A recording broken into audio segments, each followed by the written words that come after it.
Hi guys, welcome to the Snapkeep channel. This is Ian here, and I'm going to be giving you guys a deck tech today on an Orzhov Afterlife style mid-range deck tech. Hope you enjoyed the video, and here we go. So we're going to start off with the one-drop slot here. We have a 1 for Hunted Witness. This kind of gets the ball rolling for us. We have a 1/1 for 1. It leaves a body behind with lifelink. That's pretty nice.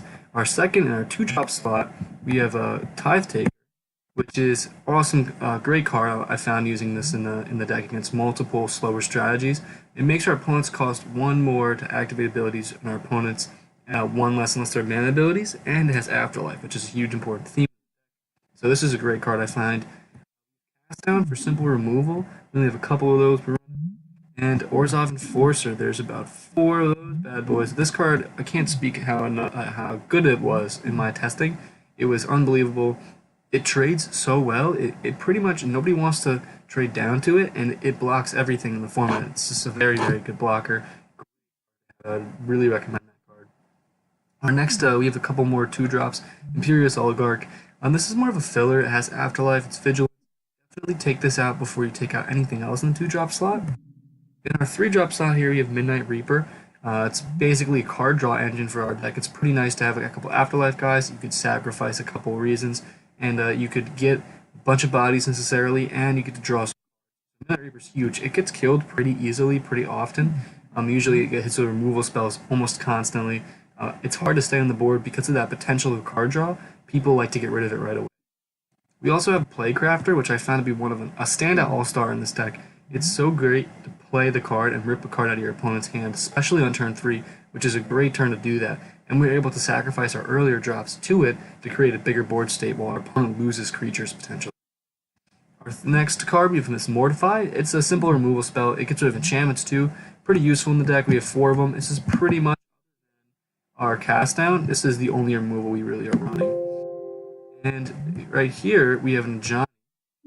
We have a 2 of here, Vajani. I found Vajani was pretty useful in this deck. I never really liked this card too much. I thought it was a little underpowered.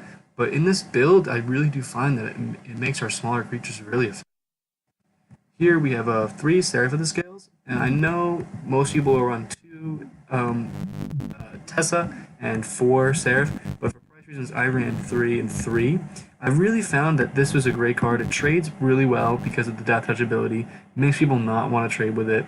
The Afterlife 2 ability is amazing, especially when you have Tessa on the board. You get a lot of flyers involved. Very effective.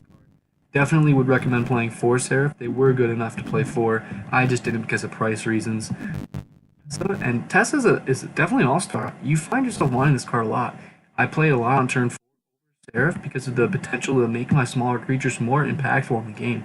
So I really do love the fact that it doubles these triggers and it gives them vigilance with lifelink, which makes these games go longer, more grindy, very useful.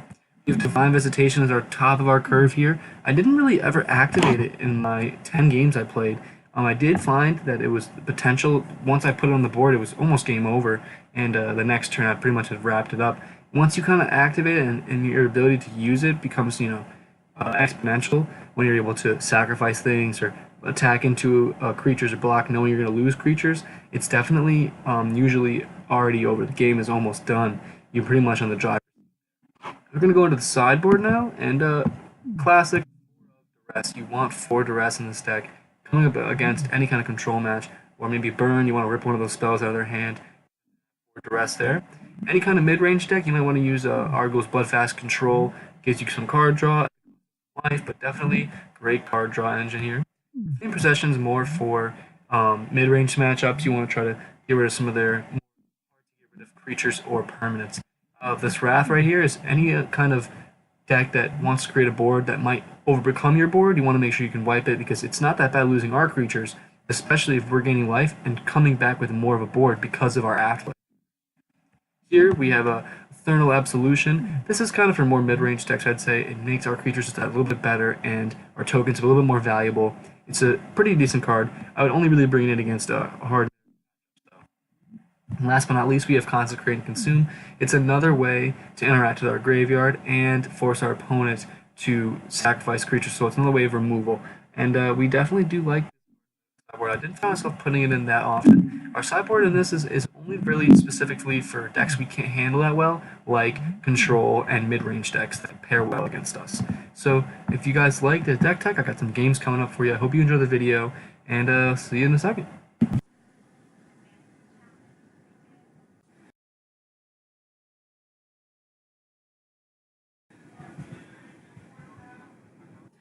Hi, welcome to Snapkeeps. This is Ian here. I'm starting out with a brand new video. We got a bit of an Orzhov mid-range deck tech for you and some games. So here it's a Dev SBMTG deck tech we have, and I've used most of the cards from his deck tech, except a couple cards. One less Seraph of the scales just for price reasons, and I added an extra Tessa in, but I actually worked out those numbers really well. I really enjoyed what I did with those, the Tessa difference.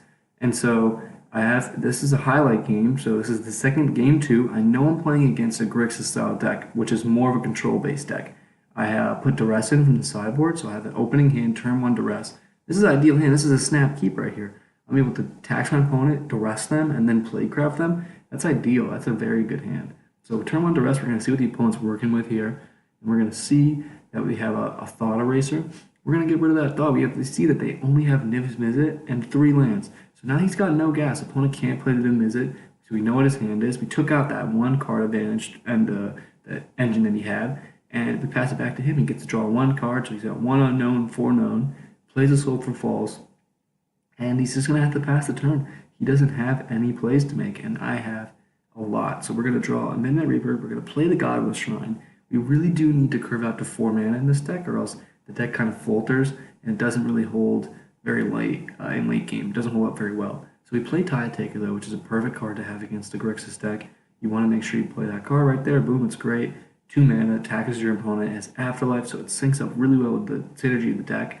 Next turn, ideally, we draw a 3rd land. We play Crafter, sack it to Tide Taker, and then we make a 1/1, make our opponent discard a card that he already needs. So we have a huge advantage on him. So he has 3 mana now, and so he has 1 unknown still. And he looks like he drew something he's going to play. He's going to play something. He's got enough mana for it. So he drew something pretty decent at least.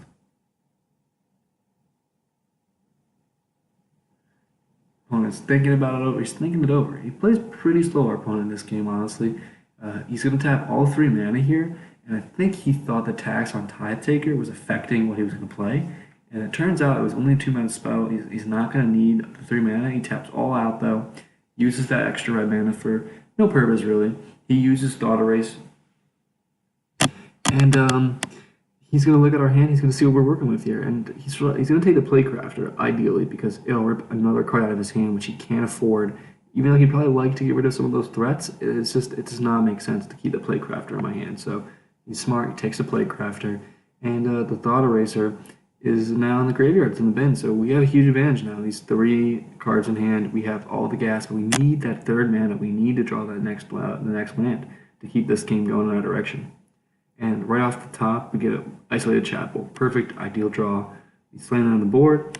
We're going to play our Midnight Reaper now, and we have a great board state right now. If he kills the Tide Taker, we get an Afterlife trigger, and we draw a card. If he kills Midnight Reaper, we draw a card. We still have Tide Taker. So honestly, I like where we're at right now. We're going to get him for 2, bring our opponent down to 18. We're all equal now at 18. And we're going to pass the turn back to our opponent after he takes this 2 damage. I really do enjoy both these cards in the deck. I feel like Midnight Reaper is almost always killed immediately. As soon as it hits the board, people kill it. They don't want you drawing cards. They don't want you creating any kind of crazy aristocrat style deck where you draw a ton of cards and stack a million things and create a lot of tokens. People are scared of that Midnight Reaper, I find. And so this is a perfect card to just erase my board. So I thought I was very far ahead right there, and boom, our board's wiped. So we do need a 4th land, or we aren't in as good shape anymore. He has 2 cards in hand. 1 is Niv Mizzet, 1 is an unknown, so he still can't play with Niv Mizzet. So we're still doing pretty good. He needs to draw out of this kind of a slump of cards he's drawn. We check right there. We see we're in pretty good shape, so we're okay. We do need that 4th land, though, or else we're going to be in some trouble, I think, later on. Off the top, we get an Imperious Oligarch. Not a bad card to draw. I could throw that out there, but I could also play Tide Taker, which I think is just the right play. Tide Taker attacks our opponent, so he has to make decisions on his turn, and so we pass it back to our opponent. Hopefully we get that 4th land next turn, and our opponent doesn't draw what he needs to draw to kind of get his feet set. So he plays another land, plays another Dragon Skull Summit, and he passes the turn back to us. which is exactly what we wanted to see. And so we get Playcrafter. Great draw at the top for 3 mana. We can play it. We're going to play it, sack the Tide Taker like we were going to do before to Playcrafter, get that trigger, make our opponent discard one of the 2 cards he has in hand, which are essential to his game plan, essentially, or coming back into this game. So it's crippling our opponent while we create a board state that's still ideal for us.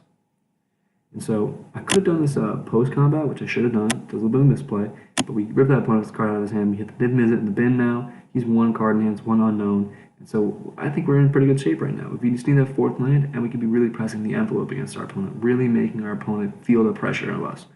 And so, opponent's turn. He has 2 cards in hand now, both unknown. He's going to play what? What is he going to play? We're going to see here. Thinking it over, we definitely have the advantage right now. He has to kind of make a couple plays to come back, even though he has more mana, even though he's drawn a little bit of cards. We're gonna have this advantage, especially when we get the Johnny down. It makes all of our generic creatures very, very dangerous. We also have the Seraph, and that could put a lot of pressure. It's a faster clock, and we get that 4th land that's essential to our play of our deck. Get that 4th land nice and easy in there. We're gonna swing in for 4 damage here. Hit him for 4, bring him to 14, kind of make that nice and easy. Seraph that skills is an easy play right here. We're going to keep the envelope, keep the pressure going on the envelope right there. Pass turn back. So opponent's got 3 cards in hand now. He's definitely drawing more cards now. We're kind of a little worried. Maybe, he draws a kill spell, but still really have the advantage. If he did draw a kill spell, I wouldn't be too worried about it. Opponent's tapping out, tapping around, seeing what he's going to play. So we get a Nicol Bolas, which is a great card to have in his deck. He plays it. It's not going to affect us too much because we have an Imperious Oligarch, which we don't mind discarding, especially the Nicol Bolas. We have a much better board state. We could trade easily with the Bolas, and if we play Johnny, we can have multiple creatures that can trade with the Bolas. So we're okay. We're sitting pretty still. We can still put the pressure on our opponent. A 5th land here makes it ideal, so if we draw Divine Visitation, we'll have the ultimate setup other than Tessa. And we slam a Johnny onto the board, and we're going to plus him right away. Going to probably get the +1/+1 out to Playcrafter. It's a guarantee. Either way, if you give it to Seraph, you can give it to the Spirit, kind of separate your power equally. I'm thinking about attacking with the Seraph here, and this is kind of, I want to create this pressure. I want to make our opponent feel that he has to make a decision, and I make a huge misplay here. I don't +1/+1 my Seraph and my Playcrafter, which would have been perfect. I could attack with both, getting more damage in, but I still decide I'm going to attack with my Seraph. Because I don't mind if he trades necessarily, and I know I can't make that play, but I'm not necessarily going to keep putting that pressure on. If I do attack, I might lose that trade and he plays another Bolas, or he plays another creature. So I want to make sure I press the pressure on him. And so I attack anyways, even though I should have plussed him, and I should have attacked with my Playcrafter also. He decides to take it though. And so now I'm going to plus and plus, get 2/2 and a 4/3, and pass the turn back to my opponent. And he really isn't in the state where he can't attack my Johnny. I have lethal on board. He has to keep his Bolas back unless he draws a kill spell. And so the opponent's turn's got 3 cards in hand. We're worried about that kill spell. If he kills my Playcrafter, he kills my Seraph, I will no longer really have an effect of a Johnny and no more lethal. And he has more cards than me now. So it was a huge misplay, and luckily it doesn't bite me. He plays Sarkhan. He has a Rummage still with only 2 mana, and he doesn't really have anything other than another Bolas, which wouldn't change the game state to play. And so we're looking okay now. As long as we make the right play next turn, we plus the right things, we should be okay. Favor should get our advantage here. We should be alright. And so opponent pluses, and he's going to play another card. He does have another play and with his 2 cards in hand. And he's going to play Thought Eraser for purely the Surveil, because I have no cards in hand. So he gets that Surveil 1, he's going to check and see if maybe that kill spell is 1 underneath, and he can draw next turn, kind of get back into the game and totally swing things around. But luckily for us, there is not an effective spell on that underneath at the top of that deck.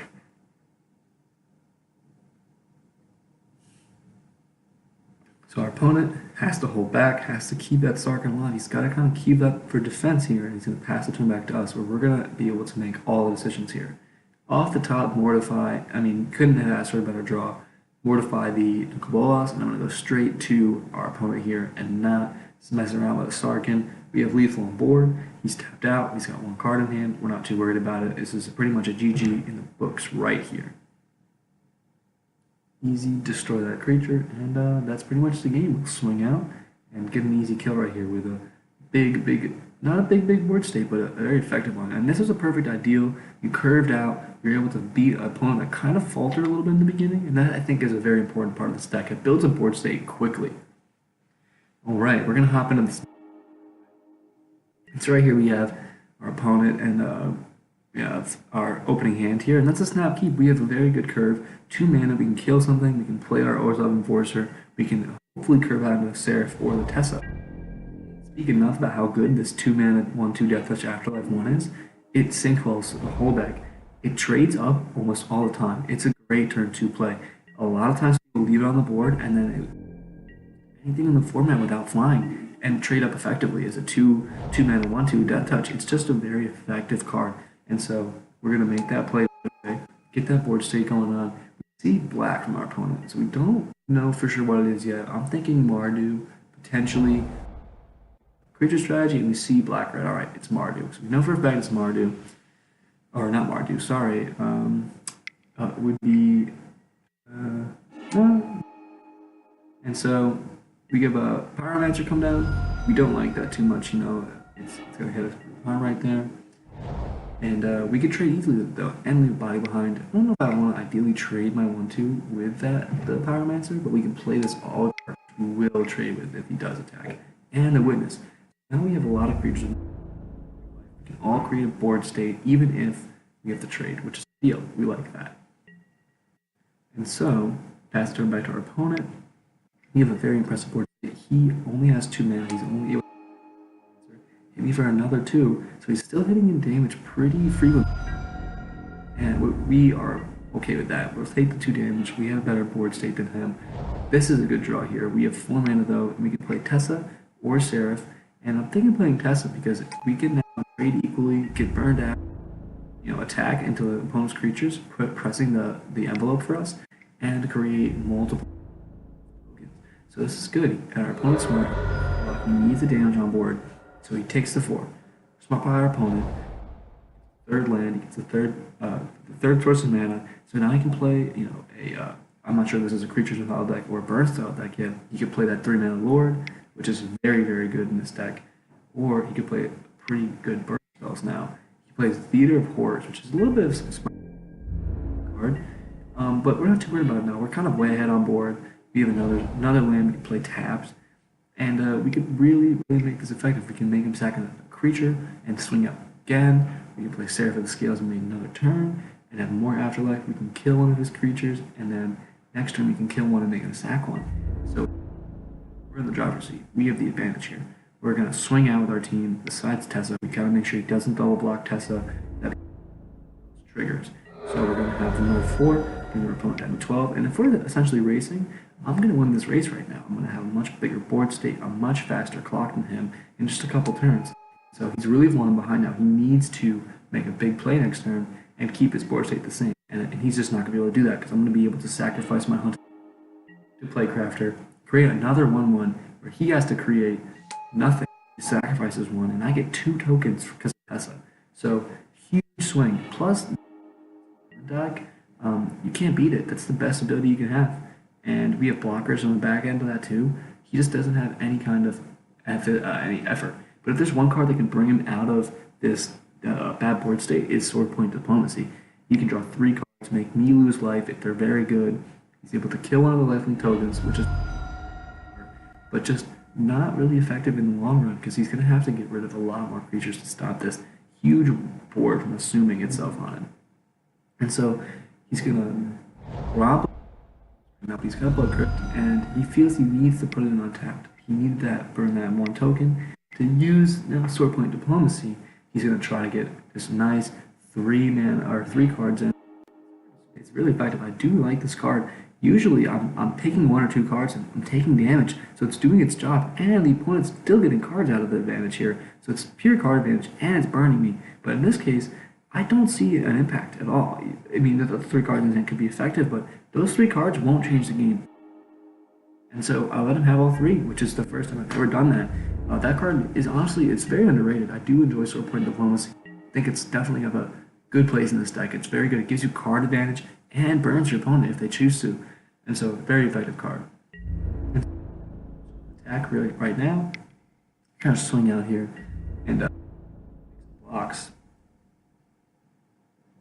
We technically have we have almost lethal on the board here. We're 1 short of lethal, sadly, but he's gonna be able to play the left-wing token. We're gonna hit him with, it's just a huge swing right there. His board's empty. He has 6 cards in hand, but they're just not enough to stop this whole massive wave on my board. So this is the ideal board state. Also, playing against the style that like this, you want to kind of assume a board like this.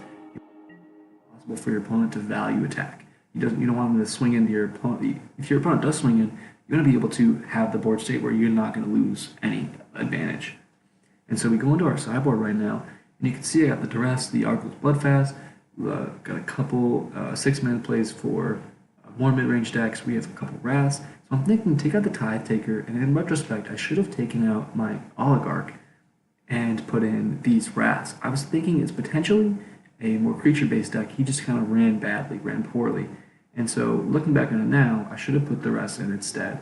And I should have kept the Tithe Takers in, taking out the Oligarch, and probably the Mortifies. Mortifies, not necessarily very important in this matchup. All my creatures can trade with his, and 3 mana to kill it to 2-1, it's not very important. And I was kind of worried though that this was going to be more than Mardu aggro deck, where it's much more creature-based, much more lords. I want to kill those lords. So I was thinking about that. I want to wipe his board if he gets a better board state. So that's why I boarded the way I did. Big mistake though, Tithe Taker, not Oligarch. And I don't think it's going to cost me the game and the match necessarily, but definitely a poor sideboarding choice. I wasn't really thinking, I kind of forgot about the Oligarch. I only have 2 of them. So I was thinking more of what's not effective against a deck with small creatures. And I figured Tithe Taker.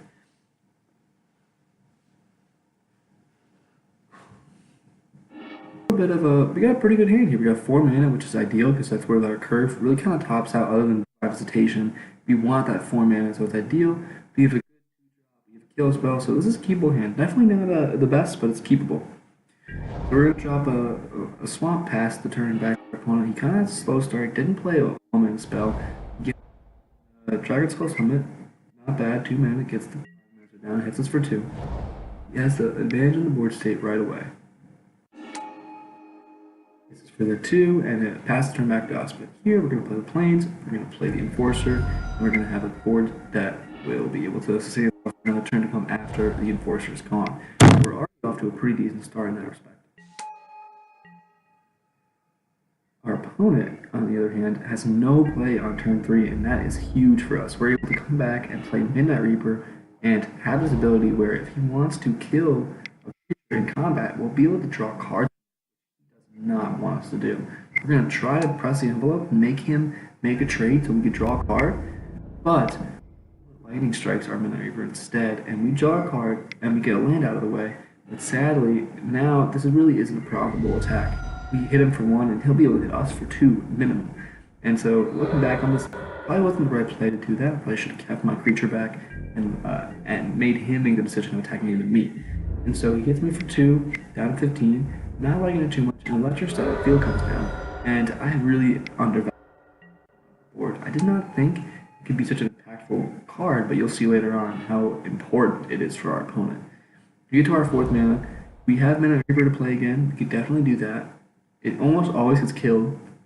I find our opponent almost never lets it live. It's such a valuable card draw spell. It's so important to get off the board as soon as possible, especially when you have multiple cards that will make it draw cards. You're going to make sure that that card's gone. It never lives outside of my games.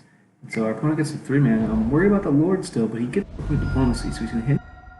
Make me choose cards, and look at this. He's got 2 good burn spells in there that he could definitely play.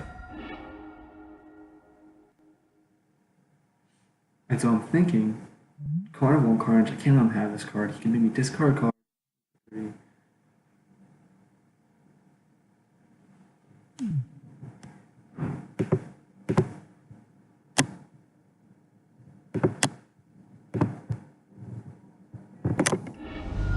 Let the good time roll. Alright. 3 cards, and I have to let him draw a burn spell. I can't take that 6 damage. I couldn't let it happen, so I took that damage, and I let him draw a burn spell. And huge mistake. He has that electrified field on the board, so I went down to 11. My turn, I draw another card, and I'm thinking I'm in pretty good shape right now. I could kill a creature, but I don't really need to kill the wall. I'm not that worried about it. So I decided to play Divine Visitation, setting up that any I want to make some of my creatures, I'll be having angels to block and attack with. So I think I've kind of, and my opponent has quite the turn, honestly, quite the turn in this Mardu burn deck, and he's able to use Wither Lightning, hit me 4, 7 immediately, and then he has another spell in his hand, which brings me down to 3, which is brutal. And then I'm thinking, all right, this has got to be over. There's no way he can attack me again, but I'm risky low, and then he hits me with a shock. He has exact with the electric field, so there you go. He gets that. I see a draw in the Minute Reaper. It wouldn't have made a huge difference for me for sure. And so now I'm thinking, I don't need this 6-mana spell. The game's not going to go this late. It's not a creature deck. It's a burn deck. It's definitely not effective to have a 6-mana play in there. By that turn, the game's almost decided. So I'm going to get rid of probably the... I'm still worried, though, partially for some reason, that for some reason it's going to have creatures in it that I want to wipe the board with. And so I keep the Wraths in. I really should be taking them out and putting in the Tithe Takers. Having those easy turn 2 blockers is better than a 4-mana Wrath, especially against a deck that doesn't really care too much about creatures. But that's all in hindsight. I definitely misboarded this 3rd game. But we're able to go first, so no big deal here. I have a great hand. This is Snapkeep easily. Black and white mana, nice and easy. We're going to be playing an Enforcer or an Oligarch on turn 2. Have hopefully a 3-mana kill spell. And then a 4-mana Tessa. So we play our Swamp on our first turn. We're going to pass the turn back to our opponent. Mountain, and he does not make a play. Our turn, play the Plains. We get our 3rd mana, so ideally we're almost curved out now. Just need one more land, and we're in really good shape. I'm going to play the Oligarch just in case he wants to burn something, wants to burn a creature. That's the one we want to lose, not the Enforcer. The Enforcer is just a much better blocker. And so we're going to keep that back in our hand. We're going to play the Oligarch as our first creature. Passing the turn back to our opponent here.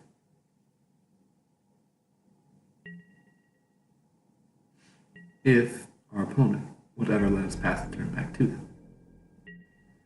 So our opponent's turn. They draw a card. They pass it back to us. Sadly, our opponent does not have a land. He can't. It looks like. So we're gonna play some swamps here. Play 1 swamp right there, and we're gonna hit him for 2. To build our board state even more. And our opponent is gonna be almost already too far behind to catch up if he doesn't play a land next turn. I already have 2, an easy chump blocker.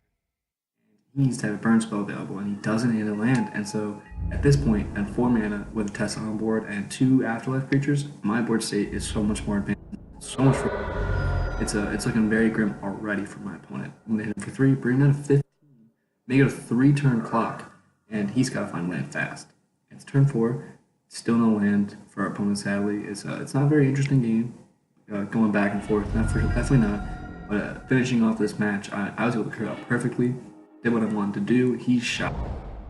It's pretty much inconsequential. It doesn't really matter. My turn, I draw Plaguecrafter. I could really punish my opponent now. I could sack the Oligarch, double trigger, and make him discard a card that he might need to get back into the game. I could also kind of board the clock, per se. Can't really play enough creatures to 3-turn clock. So now we're just going to drop to 2. Probably play the Plaguecrafter and sacrifice one of our creatures to it, make him a card. Hopefully one that's pretty effective and pretty much seals the deal here. There's no way our opponent can come back from this board state with 1 land in this deck. I mean, I have the in my hand. I'm gonna roll over him pretty easily. So we get a nice couple lifelinkers there, and back to our opponent's turn, and still no land. He had discard Risk Factor. And he's just not looking too good right now. And he just concedes, and I don't blame him. It's a real bummer. He couldn't play Magic, but our deck did exactly what they wanted to do. That's why I showed you guys. Here we go, guys. We're going to get to another game. This is the Exclusionary Mage Sphinx Mistcloak Herald board state. That's not looking good for us right now, but we have a Playcrafter in our hand. We're going to play this Playcrafter, make our opponent sacrifice his Mistcloak Herald, while we can get a nice, sack a token, get 3/2 on board, and kind of tip this balance a little bit. We're still behind. We need that fourth white, or the second white mana back into it. We're definitely not in the driver's seat in this game right at this point. We help a little bit, but right now it's equal board state, 6 damage, but I'm down 7 life. Having the Johnny in hand, I have the Divine Visitation, but I can't use those cards yet. I need, so we're gonna see how you can play around this here. So I'm just gonna pass the turn. It's a little bit of a board stall, and we're gonna see what our opponent does. Turn 8, he's gonna scry 1. That card, that Sphinx, it's very powerful. It's very effective. He's gonna tap 1. He's gonna get however you pronounce that name, a 1/1 adapt for 4. 8 mana adapt. Definitely not a bad card, but not something we want to see. He's 1 mana shy. I don't have really any good blockers. I'm a little worried at this point. I need this diamond. I need something that can create tokens. I'm not in a good board state right now. I draw Sarah the Scales, though, which is a good draw. I could trade essentially with either the 5/5 flyer or the 4/4 Sphinx because of Death Touch. So next turn, if he does get that next mana, he dumps 1/1. I won't be able to block him, but I can block the Sphinx, and that's a huge difference. If I can block the Sphinx and trade, that's good. That's a step in the right direction. We want that Divine Visitation though on the board, so we can set up the double what's the word? The double trigger, and we can have the 2 angels instead of the post to the 1. So here we don't draw planes, we get the Hunted Witness, and I'm thinking Tithe Taker, Hunted Witness. Tithe Taker is definitely the better play, but I'm gonna definitely not want to play it. It's just not effective anymore. It's such a late stage card, but I'm gonna play it anyways. And sadly, opponent's got a counter, Essence Capture. Counter on his Sphinx, and it makes me have mana, or else I won't be able to trade with either of the flyers. And so I'm gonna press Evanture, and this could really maybe punish me for this. I should not have attacked with my creature right here. This was a big mistake. And I'm attacking here, and I'm gonna let it through, and there was no reason to attack here. I should have kept him back, should have used him as a blocker. Definitely draws that next land. He could have put me really down to 3, and that's almost unacceptable. And so, huge misplay by me. Looking back on it now, I can't believe I decided that was a good idea. Definitely a poor decision on my part. And so, we are letting him. That is huge for him. He gets to draw 1 card a turn. He has no cards in hand. He gets to see that next top card, and it kind of helps him rummage through his deck a little bit. He adapts with our 1 on the board, and he's got 2 5/5 flyers, but he only decides to attack with 1, which is an interesting choice. He didn't want to get hit for a lot, which I think was a big mistake on his part, and I'm able to block this interaction and have the 4/4 or the 4/3 on board still, and threaten it. We draw a Mortify, which is a good draw. We are able to kill the Sphinx, forcing him to have a bad board state compared to us. We can trade with the 5/5. We have a 3/2 and a 2/4, so he can't attack into us anymore unless he wants to lose that 5/5. And he's really living off the mercy at the top of his deck now. We have a Johnny, a Divine Visitation, and a Hunted Witness still in our hand. We just need that second white source, which we still have not gotten through turns and turns of waiting. So we pass it back to our opponent's turn 11. He has a play. He's going to play a 3 mana Tempest Chin, which is a great card right now. It's an 8/4, but it still dies.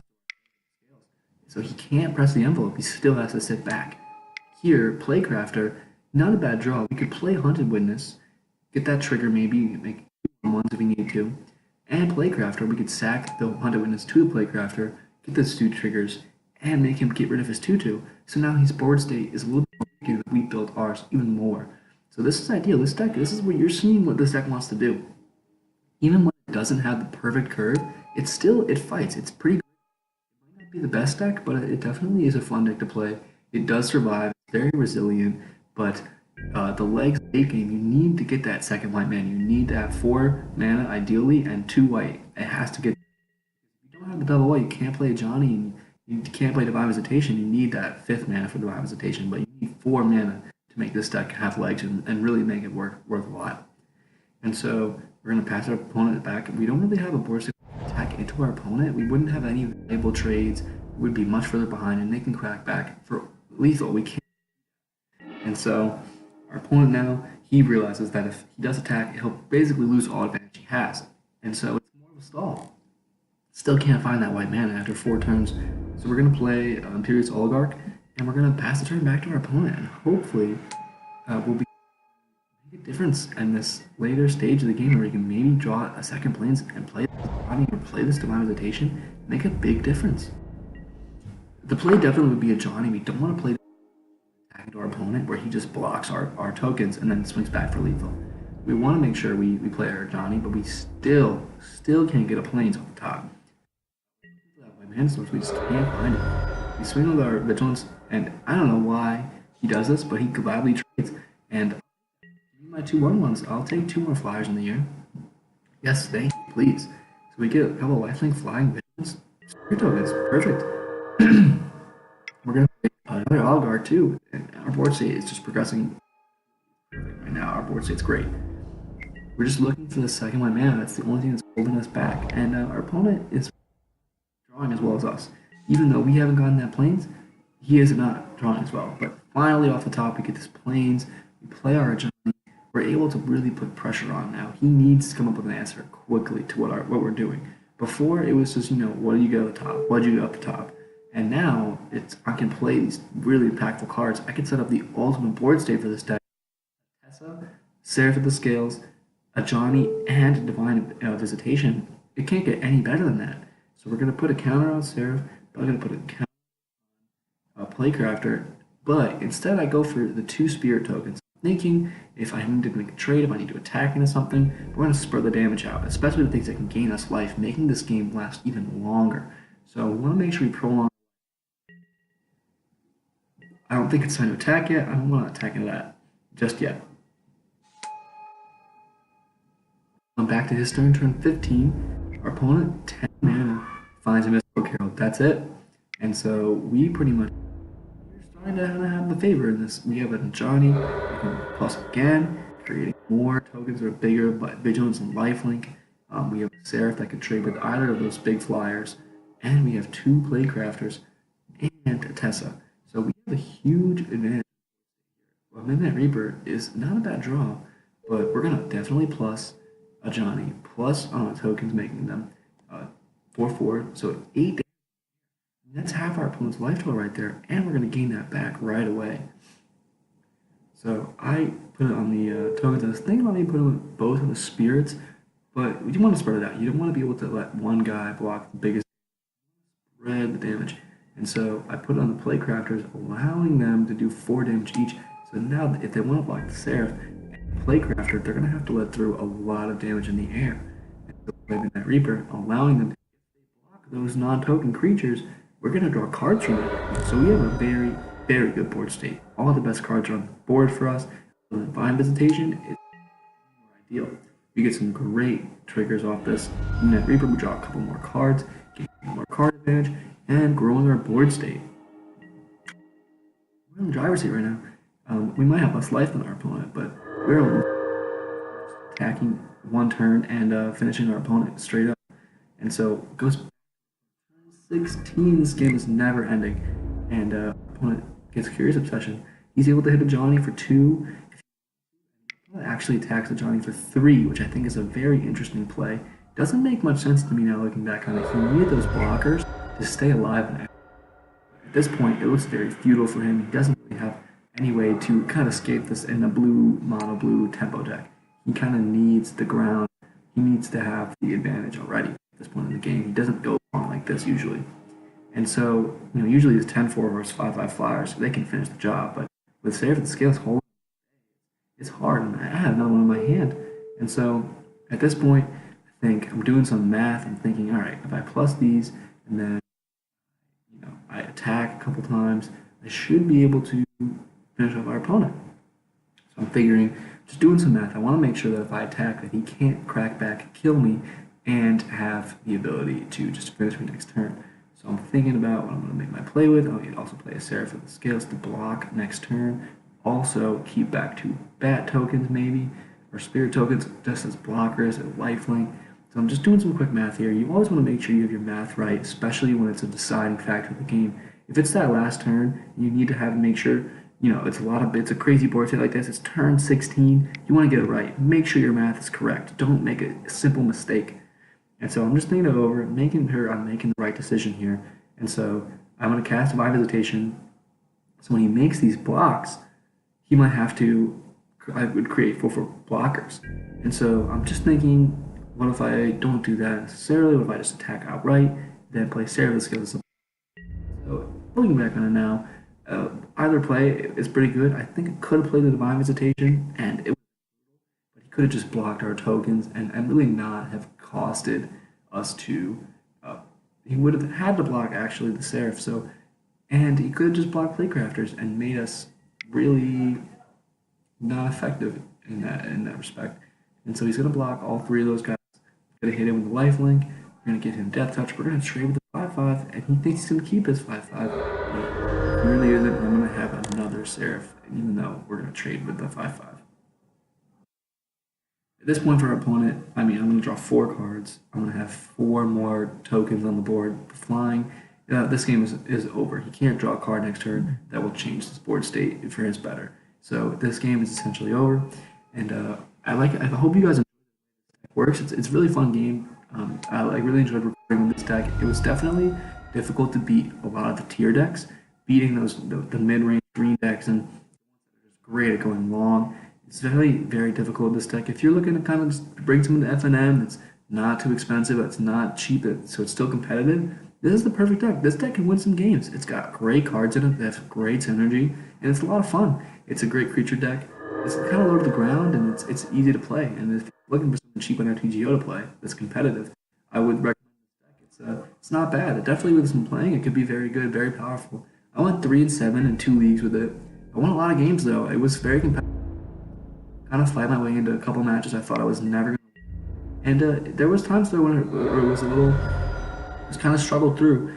And I did enjoy this deck. I would recommend it. And hopefully you guys check out this channel. Me and Justin, we're going to be working hard on some videos. We're going to be making popper stuff. We're going to be doing some field stuff and drafting.